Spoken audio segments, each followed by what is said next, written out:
Why I tried to rush out of Nigeria after Handover, says ex-governor Willie Obiano. Hello everyone, welcome to the news. The immediate past governor of Anambra State, Willie Obiano, has explained why he tried to leave Nigeria on March 17th, the same day he handed over to his successor, Soludo. Mr. Obiano was intercepted by law enforcement at the airport in Lagos as he tried to board a flight to the United States.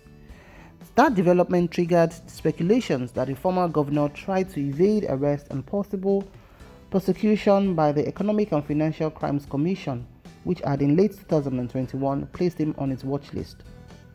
But speaking exclusively to Premium Times, Mr. Obiano, through his lawyer Patrick Ikweto, a senior advocate of Nigeria, said he was not fleeing Nigeria.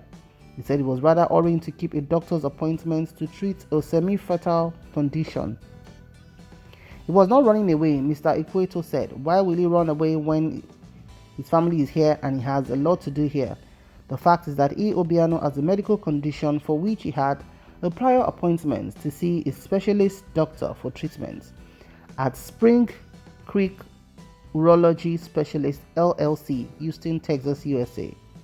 By the nature of his ailment, he has been undergoing treatment at the said specialist hospital since June 2021 and had an appointment earlier scheduled for the final stage of specialist radiography for 8 weeks, which will take place immediately upon his arrival at the facility in Houston, Texas, USA, and thereafter after 4 days. Subsequent treatments are scheduled every day for a period of 8 weeks. Mr. Ikweto said the former governor had since mid last year received treatment at the US medical facility every 3 months. The last time he was there was December 2021 and became due for another round of treatment this March, shortly before he handed over to Soludo, the lawyer said. Mr. Ikweto declines to disclose the exact ailment Mr. Obiano is treating. Premium Times learns the former governor was diagnosed with prostate cancer early this year. Obiano was lucky that the disease was detected on time. It was still at an early stage when it was diagnosed last year, said a source familiar with the former governor's medical condition. He asked not to be named because he had no permission to discuss private and confidential matters concerning Mr. Obiano.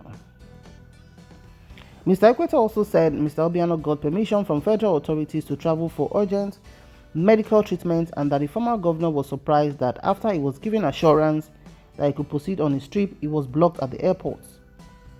I can tell you that after the media reported that the EFCC placed him on his watch list, he reached out to authorities at the federal level to seek permission to travel for his scheduled medical treatment, the lawyer said. He also promised that he would thereafter return to face any probe the EFCC or any other agency had against him. So it was shocking that he was still treated the way he was despite the assurance he was given.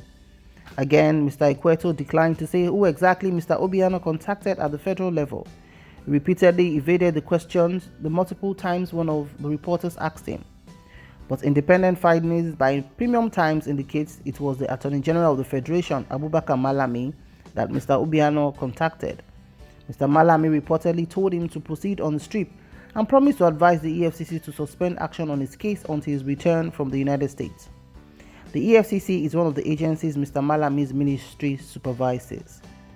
The Attorney General could not be reached for comment as his non-mobile telephone line was switched off the several times the newspaper tried to reach him. A spokesperson, Umar Gwandu, did not answer or return calls seeking comment. So that is the update from the ex-governor of Anambra State, Willie Obiano, who could not wait but had to quickly, dash out a few hours after he handed over to the current governor, Professor Shukumat Soludo. The question now is, why should our public office holders find solace in traveling abroad with every single headache or fever? In this case, it's alleged that he's had a chronic prostate, disease that he's been treating.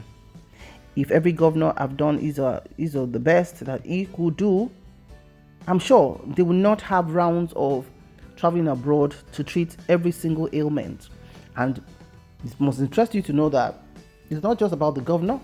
The governor and his family definitely would always find solace to travel abroad. When are we going to get to a point where the Nigerian politicians will be ashamed that political office holders in any of the foreign countries, not even from the closest country, Republic of Benin, none of them do come to Nigeria for any medical treatment, but they are quick to rush out to any country of their choice to treat themselves. So if the health of the governor is so important that he has to travel out for rounds of treatment, definitely, allegedly on the cost of the state, then every man in the state, in this case Anambra State, deserves to be flown abroad for medical treatment. Maybe it's the case of animal farm. Well, some animals are more equal than the other. We need to start having discussions about how far we want to go about our country, when our political office holders will be ashamed and sit down and put everything in place in our own country, the same country where people from all over the world, especially the Middle East, will come for treatment at University of Ibadan Teaching Hospital and all of our well-equipped government hospitals we had at that time. The reverse has been the case. And this begs the question, who have we offended? I think we need to sit down and have discussions on this. But it's really a cause for concern when a governor can, proudly say that, they have to travel abroad to seek medical treatment. What's your opinion on this? Please remember to like, share, and subscribe to the channel, and drop your beautiful and constructive comments in the comment section below. Thank you so much for watching. I'll see you in the next news. Bye for now.